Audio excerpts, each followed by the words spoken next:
जय माताजी मित्रों, आज આપણે આ વિડીયોની અંદર એવી નાની નાની ટિપ્સ જોવાની છે કે જે આપણને રસોડામાં અને ઘરકામમાં ખૂબ જ ઉપયોગી થાય છે। ગૃહિણી માટે તો આ ખૂબ જ ઉપયોગી છે। તો ચાલો આપણે જાણીએ કે આપણને આ નાની નાની ટિપ્સ ઘરકામમાં કઈ રીતે ઉપયોગી થઈ રહેશે। આપણે અત્યારે શિયાળાની સિઝન છે તો પાલક, મેથી, તાંદળ જો આવા લીલા શાકભાજી પાંદડાવાળા ખૂબ ખવાતા હોય છે અને લાવતા પણ હોય છે અને ખૂબ જ આપણને એ પૌષ્ટિક અને ગુણકારી પણ છે, શરીર માટે ખૂબ જ ઉપયોગી છે અને ખાવા પણ જોઈએ જ। તો આપણે જ્યારે લાવીએ છીએ ને ત્યારે એમાં કાકરીને એવું બધું હોય છે તો આપણે એને ક્યારેક પહેલાં સુધારી લઈએ છીએ કાપી અને પછી ધોતા હોઈએ છીએ, પણ તો આપણે આવું નથી કરવાનું। એવું પહેલાં કાપવાથી અને પછી ધોવાથી તો શું થાય છે તમે જુઓ, આપણે પાણીની અંદર લાઈવ હું તમને બતાવી રહી છું કે પાણીની અંદર જે કાપેલું શાકભાજી આપણે નાખ્યું, પાંદડાવાળું, મેથી હોય, પાલક હોય, તાંદળજો હોય, આવી કંઈ પણ વસ્તુ, તો જ્યારે પાણીમાંથી આપણે આ રીતે ધોઈ અને પછી શાક વઘારીએ છીએ ત્યારે પાણીની અંદર જે પોષક તત્વો જે હોય છે શાકભાજીના એ બધા પાણીની અંદર ઓગળી જાય છે, એની અંદર પાણીની અંદર રહી જાય છે, એટલે આપણને પછી એમાંથી પોષક તત્વ ઓછું મળે છે। પણ એની બદલે આપણે શું કરવાનું, સારી રીતે પહેલાં જ શાકભાજી બધા ધોઈ નાખવાના છે, પછી પાણીની અંદર કાપ્યા પછી ધોવાના નથી। જો લીલું પાણી થઈ ગયું છે એમાં પોષક તત્વો નીકળી ગયા છે, એટલે આવા પાંદડાવાળા શાકભાજી આપણે ખાસ કરીને પહેલાં ધોઈ નાખશું અને પછી આપણે એને સીધું જ વઘારવામાં ઉપયોગ લઈશું, પાણીમાં ધોઈશું નહીં। પછી આપણે જ્યારે આવા નાના બાળકો પેકેટ ખૂબ ખાતા હોય છે, એટલે પેકેટ જ્યારે આ રીતે આપણે તોડીએ છીએ તો અંદરથી આપણે હાથ નાખી અને ખાઈ નથી શકતા, આપણે હથેળીમાં એ કાઢવું પડે છે બીજા હાથમાં અને પછી આપણે ખાતા હોય છે। એની બદલે તમે જો આ ટ્રીક અપનાવો કે આ રીતે વચ્ચેના ભાગે જે પટ્ટી હોય છે પાછળની સાઈડ, એ તમે આ રીતે ખોલશો ને તો એ પટ્ટી એકદમ નીકળી જ જશે અને એ પટ્ટી નીકળી જાય પછી તમે જો આઘું પાછું પેકેટ ગમે તેમ બાળક કરશે ને નીચે મૂકીને તો ઢોળાશે જ નહીં અને ખાવાની એમાંથી વ્યવસ્થિત લેવાની બધી જ આપણને વ્યવસ્થિત મજા આવશે। તો આ રીતે આપણે કોઈ પણ પેકેટ હોય આ રીતે જો નાસ્તાના પેકેટ તોડીને ખાઈશું તો બાળકો ઢોરાશે નહીં બાળકોને અને મજા આવશે।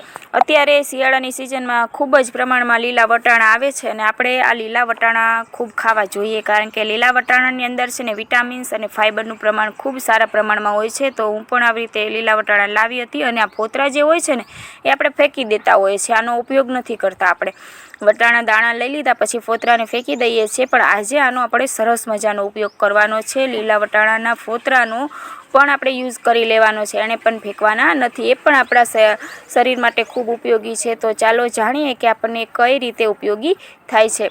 તો એ બધી દાંડલી આપણે કાઢી લીધી અને મિક્સરની અંદર ધોઈ અને મૂકી દેવાના છે, મિક્સરમાં આપણે એને ફેરવી લેવાના છે। જો મેં આ રીતે બે બાજુની દાંડલીઓ હોય એ બધી કાઢી લીધી છે અને જે પીળાશ પડતા હતા, જેમાં ફોતરામાં રસ જેવું નહોતું, એને આપણે ફેંકી દઈશું અને જે એકદમ લીલા અને સરસ છે એને આપણે મિક્સરમાં ફેરવી લઈ ગ્રાઇન્ડ કરી લેવાના છે। પછી આ રીતે મિક્સરમાં ફેરવ્યા પછી આપણે આવું સરસ મજાનું મિશ્રણ તૈયાર થઈ જાય છે, સરસ એવું જાણે વટાણા જે આપણે ફેરવ્યા હોય એવું સરસ મિશ્રણ તૈયાર થયું છે। અને પછી આપણે એની અંદરથી હવે આ જે મિશ્રણની અંદર રેસા પણ છે ભેગા, એટલે આપણે રેસાને એક સાઈડ દબાવી રાખી અને આ રીતે આપણે બધો રસ કાઢી લઈશું। આ રસને તમે મહિના સુધી કન્ટેનરમાં કાચના અથવા પ્લાસ્ટિકની બોટલમાં ભરી અને ફ્રીજની અંદર સ્ટોર પણ કરી શકો છો, જ્યારે જોઈએ ત્યારે વાપરી શકો છો। આ રીતે મેં વાટકાની અંદર કાઢી લીધો છે રસ। હવે આપણે આ ખૂબ જ ફાઇબરથી ભરપૂર છે અને આપણને ખૂબ ઉપયોગી છે। હવે આની અંદર આપણે 2-3 બીજી વસ્તુ મિક્સ કરીશું અને પછી ઉપયોગમાં લઈશું। 1 ચમચી મેં ચણાનો લોટ લીધો છે, આ રીતે મારા રસનું થોડું પ્રમાણ વધારે છે તો મેં 2 ચમચી નાખ્યો છે અને થોડુંક લીંબુ નાખ્યું છે। હવે પછી આપણે સરસ હલાવી લેવાનું છે, મિક્સ કરી દેવાનું બહુ જ મસ્ત। અને 2 ચમચી મેં દૂધ નાખ્યું હતું, દૂધ પણ આપણી સ્કિન માટે સારું છે, એટલે આ રીતે મેં 2 ચમચી દૂધ નાખી આ તૈયાર આપણો નેચરલ ફેસ પેક નો તૈયાર થાય છે, જે ફાઇબરથી ભરપૂર છે। ઘણા બધા બ્યુટિશિયન પણ આપણને આ સલાહ આપે છે કે વટાણાનો ફેસ પેક આપણને ખૂબ ઉપયોગી છે, સારો છે સ્કિન માટે, એ ગ્લો લાવે છે સ્કિન ઉપર અને ડાઘ ધબ્બા હોય છે પણ દૂર કરે છે।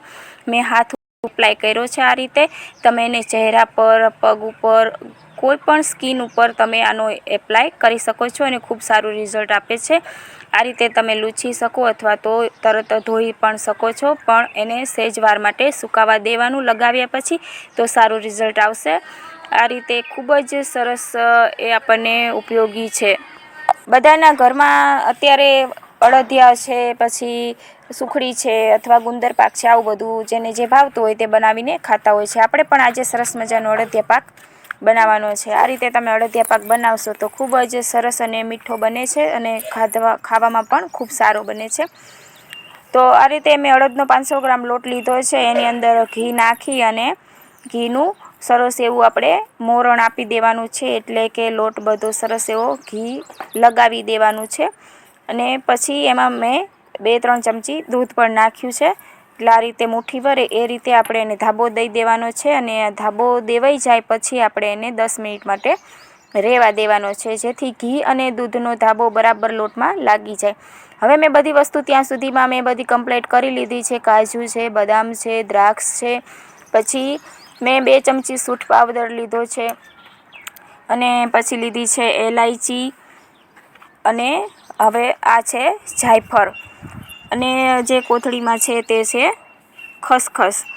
આ બધું જ મને જેટલું ફાવે એ પ્રમાણે મેં લીધું છે, અને તમને લોકોને પણ જે રીતે અનુકૂળ આવે એ પ્રમાણમાં તમે વધારે ઓછું લઈ શકો છો। આ દળેલો ગુંદર છે, દળી નાખ્યો તો, અને શેકેલો ગુંદર પણ આપણે લીધો જ છે। આ શેકેલો ગુંદર પણ આટલો લીધો છે, અને આપણે પીસીને નાખશું અંદર। આ રીતે બધી જ વસ્તુ મેં તૈયાર કરી લીધા પછી 500 ગ્રામ લોટ હોય તો સામે 500 ગ્રામ ઘી લેવું જરૂરી છે, તો સરસ બને છે। એટલે 500 ગ્રામ જેટલું મેં ઘી લીધું છે, આટલું ઓગળે એટલે આપણે બીજું અંદર નાખી દઈએ, અને પછી આપણે લોટ શેકી લેવાનો છે બરાબર।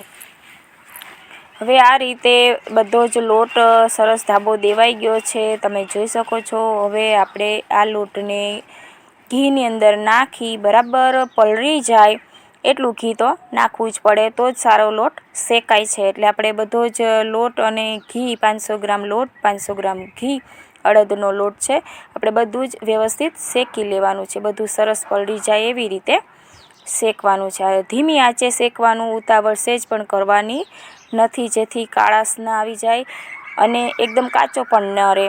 એકદમ લાલાશ પડતો આવી જાય એવું આપણે શેકવાનો છે, કાચો પણ નથી રાખવાનો સફેદ, અને બહુ લાલ પણ નથી થવા દેવાનો। આ રીતે ધીમો કરી અને શેકી લેવાનો। તો તમે જોઈ શકો છો કે સરસ એવો ઉભરો લોટની અંદર આવી ગયો છે। લોટમાં ઉભરો આવે એટલે લોટ શેકાય છે બરાબર, અને એ પ્રમાણે આપણે એટલું ઘી પણ નાખ્યું હોય છે। લોટ સરસ રીતે શેકાઈ રહ્યો છે, એમાં એક વખત દૂધ અથવા પાણીના છાંટા નાખી અને ઉભરો બેસાડી દેવાનો। એવું 1-2 વખત કરવાનું, જેથી દાણેદાર અડદિયો સરસ તૈયાર થશે। આ રીતે 1 ચમચી દૂધ નાખો અથવા 2 ચમચી દૂધ નાખો તો પણ ચાલે, પણ ઉભરો હોય ત્યારે નાખવું, જેથી એ નીચે બેસી જાય, અને પછી પાછું નીચે બેસી જાય પછી ઘડીક કરાવી અને પાછું નાખવાનું દૂધ। આ રીતે 2-3 દાણ કરવાનું, જેથી દાણાદાર સરસ જ અડદિયો બનશે। તો હવે આપણે આ મિશ્રણ તૈયાર થઈ ગયું છે બરાબર, લોટ શેકાઈ જ ગયો છે, દાણા પણ તમે જુઓ સરસ પડે છે। હવે આપણે દળેલો જે ગુંદર હતો એને સૌથી પ્રથમ આપણે આમાં નાખશું, એટલે જેથી દળેલો ગુંદર છે એ આની અંદર આપણે નાખવાથી પહેલાં એ ફૂટી જશે, કારણ કે કાચો હોય અને આપણે દળ્યો હોય, એટલે આપણે ગરમ ગરમ ઘીની અંદર, ગરમ ગરમ લોટની અંદર આ આપણે દળેલો ગુંદર નાખશું તો એ ફૂટી જાય, કાચો ન રહે અને ફૂલાઈને સરસ જ થઈ જાય। તો આ રીતે ગુંદર નાખી અને ખૂબ જ હલાવવાનું, જેથી બધો જ ગુંદર ફૂલાઈ જશે। જો મિશ્રણ સહેજ જાડું થઈ ગયું, કારણ કે અંદર ગુંદર ફૂલાણો છે, જે આપણે રબડું દેખાતું હતું એ સરસ જ થઈ ગયું છે, એટલે ગુંદર બધો ફૂલાઈ ગયો છે। બહુ જ સરસ એવી સુગંધ આવે છે, મસ્ત જ અડદિયો બનવાનો છે। હવે જે આપણે આ બધું ભેગું કરીને રાખ્યું છે, બધી જ વસ્તુઓ એક પછી એક બધી જ આપણે કાજુ બદામ ને બધું જ અંદર મિક્સ કરી દઈશું, અને બરાબર પછી હલાવી લેવાનું છે। આ રીતે બધી હવરે બધી વસ્તુ આપણે અંદર નાખી દેવાની છે, અને બરાબર પછી હલાવી લેવાનું છે। તમે જો હવે મિશ્રણ ઘાટું થવા માંડ્યું છે, અને આપણે ગોળ પણ સરસ એવો ભાંગીને રાખેલો છે, એકદમ જ સુધારી લીધેલો ગોળ છે। ઘીવાળા મિશ્રણને આપણે જે થાળીમાં પાથરવાનું હોય, જેમાં બનાવવાના હોય એમાં જ નાખવાનું, જેથી એ થાળી પણ ઘીવાળી થઈ જશે, અને આપણે અલગથી ઘીવાળી થાળી કરવી પડશે। નહીં. એટલે આ રીતે મેં મિશ્રણ કાઢી વાળ્યું છે એક થાળીની અંદર. હવે આપણે જે ગોળ સુધારીને રાખેલો છે એકદમ સરસ મજાનો, એને આપણે લઈ લઈશું. આ રીતે આપણે નાખી દેવાનો બધો જ ગોળ, અને પછી આપણે એમાં નાખવાનું ઘી. એટલે થોડુંક ઘી નાખશું, કારણ કે પહેલાં આપણે જે રબડું કે કાઢેલું છે બધું મિશ્રણ, એમાં ઘી તો છે જ, પણ આમાં થોડુંક ઘી નાખશું જેથી એ ઓગળી જાય. આ રીતે ઓગાળી લીધો છે, પાક લાવવાનો નથી. આ મિશ્રણ સરસ જ ગોળ હવે બની ગયો છે ઓગળીને.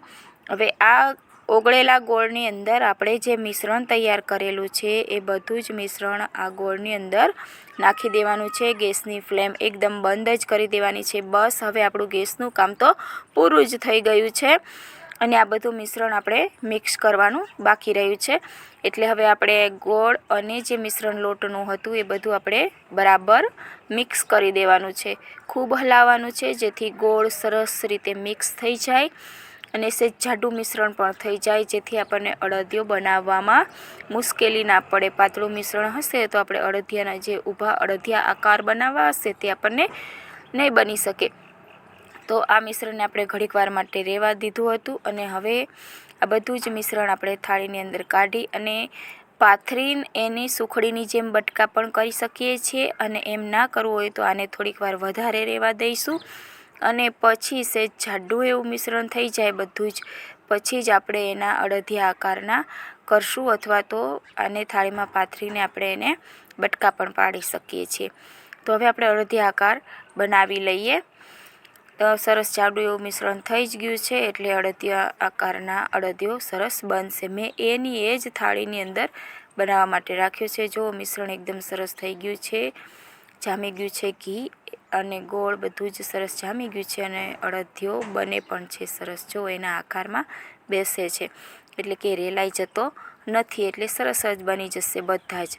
આ રીતે બધા જ ફટાફટ વાળી લેવાના છે. ઉતાવળથી ઝાઝું આપણે બનાવ્યું હોય તો 2 જણાને બેસવું પડે, પણ આપણે 500 ગ્રામ લોટનું બનાવ્યું છે એટલે 2 જણાની જરૂર નહીં પડે, વળી જશે ત્યાં સુધીમાં. તો આ રીતે બધા જ વાળીને સરસ મજાના બનાવી લેવાના છે. બધા જ મિશ્રણના અડદિયા વળાઈ અને તૈયાર થઈ ગયા છે, અને થોડુંક ઘી મેં ગરમ કરી લીધું છે. બધા અડદિયા ઉપર અડધી ચમચી જેટલું આપણે ઘી રેડીશું.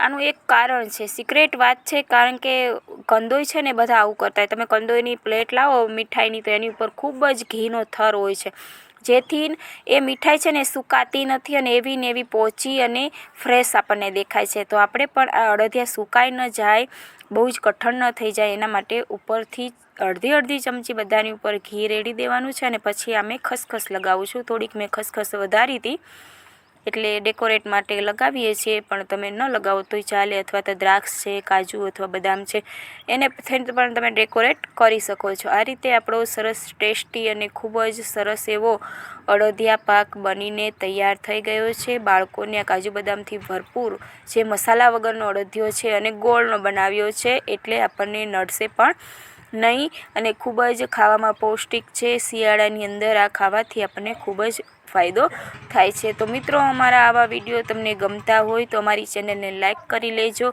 અને સબસ્ક્રાઈબ કરી લેજો, જેથી અમારા નવા વિડીયો તમારી સુધી પહોંચતા રહે. અને આવતી વિડીયોની અંદર ફરી મળીશું. ત્યાં સુધી આવજો, બાય બાય, અને જોતા રહો અમારી ચેનલ અલકા ચાવડા વ્લોગ્સ.